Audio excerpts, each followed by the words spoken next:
Welcome back to Mile High Talk Radio.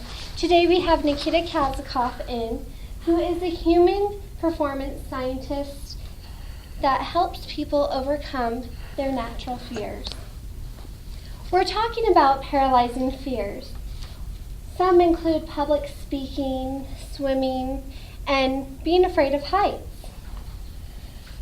Nikita will give us a better understanding on what is happening in your brain and body when you fear and how to go about fixing it. Thank you, Nikita Kazakov, for being here today and joining us for our wonderful segment. Nikita, can you explain to us what exactly happens in the body when we feel fear? Yes, well, thank you for having me, Ashley. It's a pleasure to be here today. And fear is an interesting topic that we have been researching for decades. Thanks to MRI imaging and CAT scans recently, we have been able to pinpoint at least where fear comes from inside your brain. So if we take a look inside the brain, there's a place called the amygdala, and it's a small part of the brain that's separated between the left and the right side. Now, the amygdala is a command center of your emotions. When senses come in through your touch, hearing, or smelling, they first come into the amygdala, and amygdala sends the signal of fear, or better known as the panic response. That's where it comes from. So you said panic response. What happens to us when we get in that mode? Right.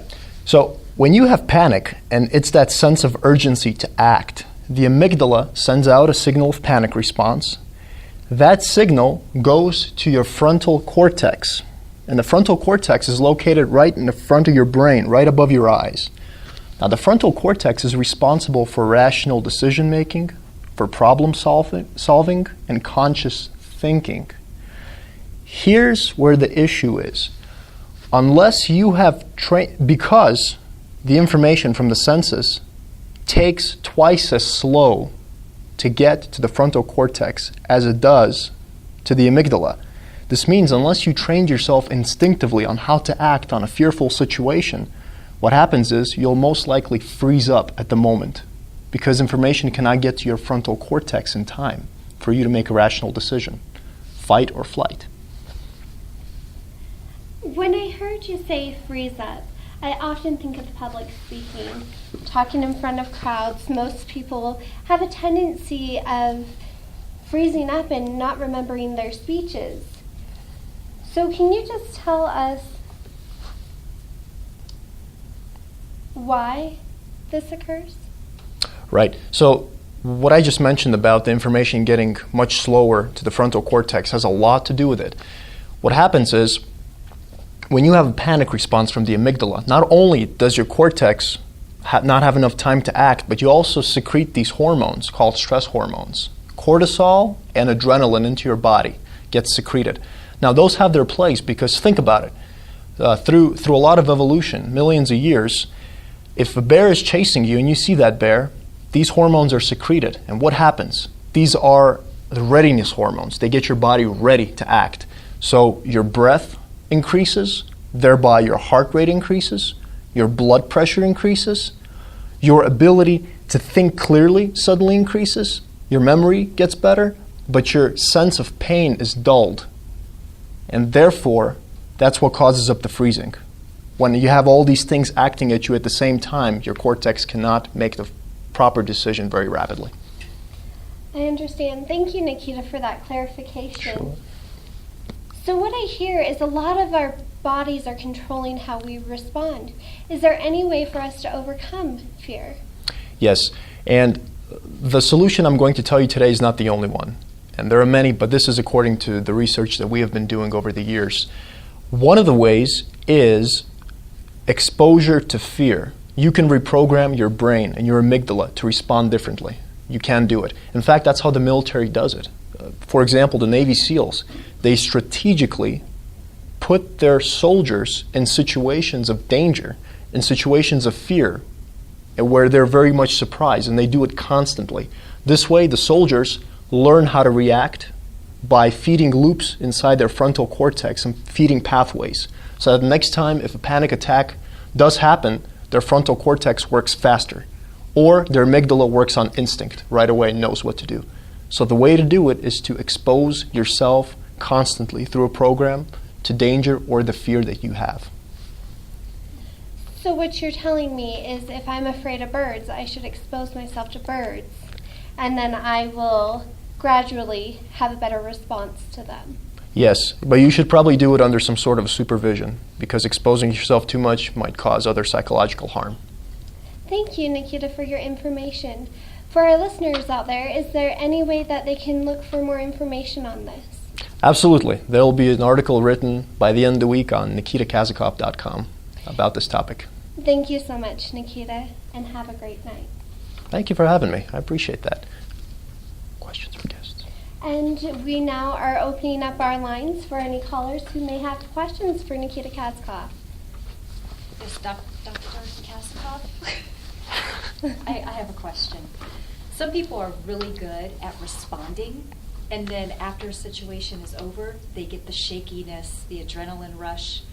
What's the physiological change that's happening in that situation where it's kind of flip-flopped? Where they're first reacting to it, and then... They first react, and then the emotions and the adrenaline kicks in. It's like the amygdalin?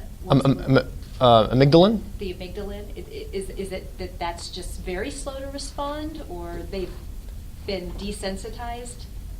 Right, so what happens is it's actually a fight or flight response. It's not sure how to respond, if it's a safe or a dangerous situation. So it just responds because it knows if it does nothing, it's probably going to get killed. The body's going to get killed. So it's better off responding.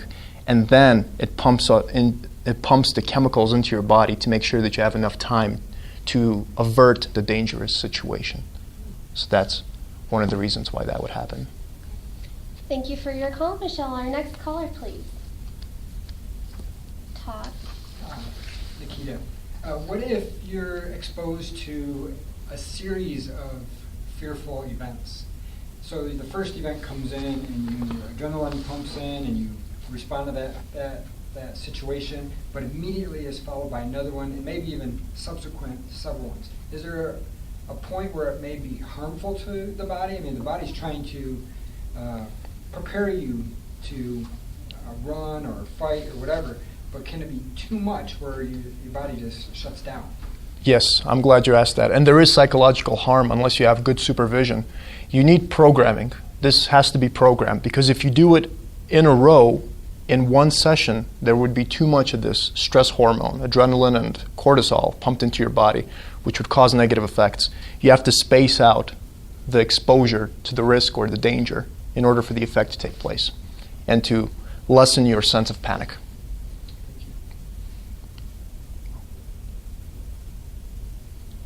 Okay. Michelle. When you first introduced yourself, I heard the word human performance, and it reminded me, my son is majoring in human performance at school. And up till now, I've always thought of it in a sports sense, like sports physiology. I didn't think about the mental side of things.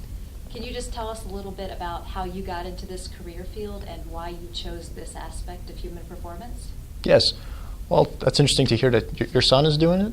So the reason I'm doing it is because I've always been interested in the human body and the way it functions. There are a lot of mysteries, a lot of things that we have uncovered, but a lot of things that we have yet to uncover.